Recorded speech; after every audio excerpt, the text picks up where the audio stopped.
Selamat datang pemirsa, Pasuruan Info hadir di pekan libur Anda bersama dengan pembawa acara yang akan memberikan berita-berita top 5 minggu ini. Dari heboh banjir di lautan Pasir Bromo, ini penjelasan TNBTS hingga akibat puting beliung, puluhan rumah di Kabupaten Pasuruan porak-poranda.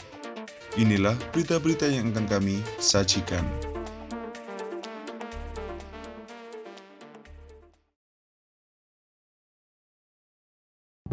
Gudang pabrik Spring Bed di Dusun Pucanganom, Desa Pucangsari, Kecamatan Purwosari, Kabupaten Pasuruan, kebakaran Senin 8 Januari pagi, diduga karena korsleting listrik. Menurut informasi yang didapat, peristiwa kebakaran itu terjadi sekitar pukul 4:30. Diketahui, akibat peristiwa kebakaran itu, 2 truk dan 1 rumah ludes terbakar. Saifuddin, sekretaris desa setempat mengatakan, kebakaran pabrik Spring Bed itu bermula saat munculnya kepulan asap dari gudang belakang. Warga sekitar pun sempat panik dengan kondisi kebakaran tersebut. Sementara itu, Abdurrahman, Komandan Regu PMK Kabupaten Pasuruan itu mengatakan pihaknya kemudian mendatangi TKP setelah adanya laporan kebakaran tersebut. 4 mobil PMK didatangkan untuk memadamkan api. Selain isi gudang yang ludes terbakar, diketahui 1 rumah dan 2 truk yang berada di dalam gudang pabrik tersebut ludes terbakar.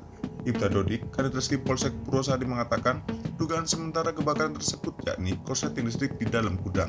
Atas peristiwa kebakaran itu, kerugian ditaksir mencapai ratusan juta rupiah.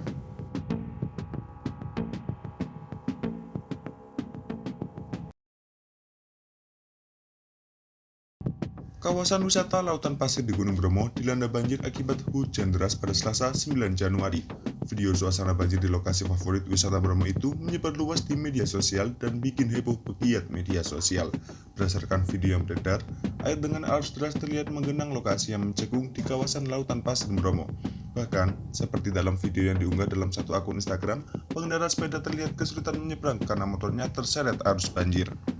Humas Balai Besar Taman Nasional Bromo Tengger Semeru atau BBTNBTS, Hendra mengatakan bahwa banjir di Kabupaten Gunung Bromo memang kerap terjadi, terutama ketika hujan dengan intensitas tinggi terjadi. Dia menjelaskan, banjir yang terjadi kemarin melanda beberapa kawasan, namun banjir cepat surut karena lekas terserap ke dalam pasir. Dia mengatakan, banjir tersebut tak menyebabkan gangguan berarti, sebab kawasan Gunung Bromo juga tengah ditutup karena peringatan Kapitu, yaitu bulan ke-7 dalam kalender masyarakat Tengger.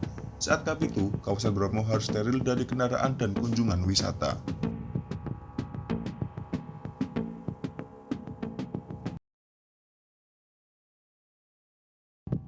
Ratusan pedagang pasar Kebon Agung, Kota Pasuruan unjuk rasa di kantor Pemkot Pasuruan Rabu 10 Januari.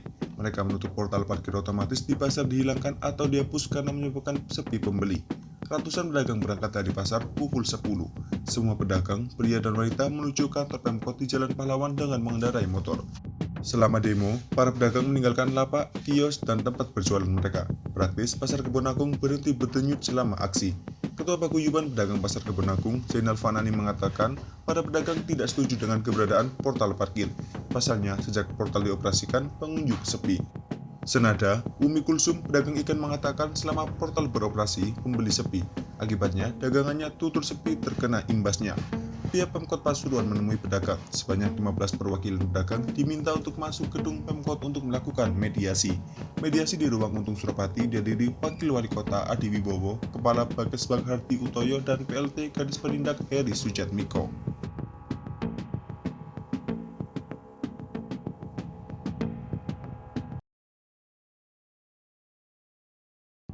Badan Penanggulangan Bencana Daerah atau BPBD Kabupaten Pasuruan mencatat sebanyak 10 rumah di Desa Cobanjoyo, Kecamatan Kejayan, serta 15 rumah di Desa Kalirejo, Kecamatan Keraton, porak-poranda akibat dihantam angin puting beliung Kamis 11 Januari sore. Selain rumah, angin puting beliung juga merobohkan 9 pohon milik warga. Kepala BPBD Kabupaten Pasuruan, Sugeng Haryadi mengatakan kejadian ini sekitar pukul 17:30. Intensitas hujan yang sangat lebat disertai angin kencang berlangsung selama 2 jam menjadi penyebab rumah-rumah warga banyak yang rusak dan pohon bertumbangan.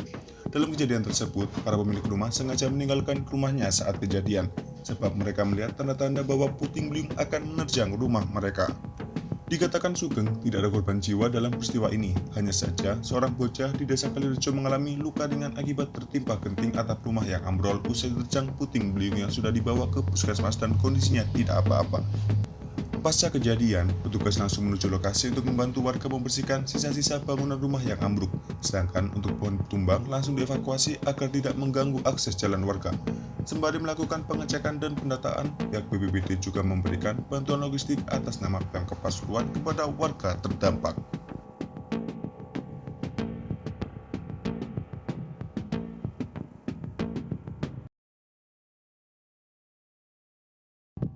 Di sela kegiatannya di Kabupaten Pasuruan pada Jumat 12 Januari, calon wakil presiden nomor urut 3, Mahfud MD menyempatkan ziarah ke makam Habib Abdullah bin Ali Al-Haddad. Ziarah dilakukan Menko Polhukam bersama dengan warga selepas sholat Jumat di Masjid An-Nur. Mahfud terlihat jalan bersama-sama dengan masyarakat berjalan bersama menuju kompleks. Tidak berapa lama, Mahfud yang mengenakan baju batik coklat memasuki area makam. Lelaki asal Madura itu pertama-tama menabur bunga di atas makam. Kemudian dirinya duduk di hadapan makam untuk memanjatkan doa. Mahfud terlihat sangat khusyuk berdoa sambil mengangkat kedua tangannya. Setelah selesai berziarah, Mahfud MD menyempatkan menyapa para pendukungnya yang sudah berada di luar area pemakaman. Relawan Mahfud itu menunggu untuk bisa menyapa pasangan Cawapres Ganjar Pranowo. Tentu sambutan hangat tersebut tidak diabaikan oleh Mahfud MD. Dirinya terlihat menyapa warga. Tidak hanya itu saja, Mahfud malah mengajak pendukungnya untuk duduk sejenak di saung dekat area pemakaman. Di sana dirinya berbincang sejenak dengan warga dan mendengarkan apresiasi mereka. Acara kunjungan Mahfud MD di Pasuruan ini tutup dengan makan makanan khas Pasuruan. Di hadapannya terdapat satu nampan dengan berbagai macam lauk. Namun sebagai hidangan pembuka, Mahfud MD terlihat mengambil bayek yang terlihat sangat gading. Setelah menyelesaikan silaturahmi, Mahfud MD pun lekas pamit pulang.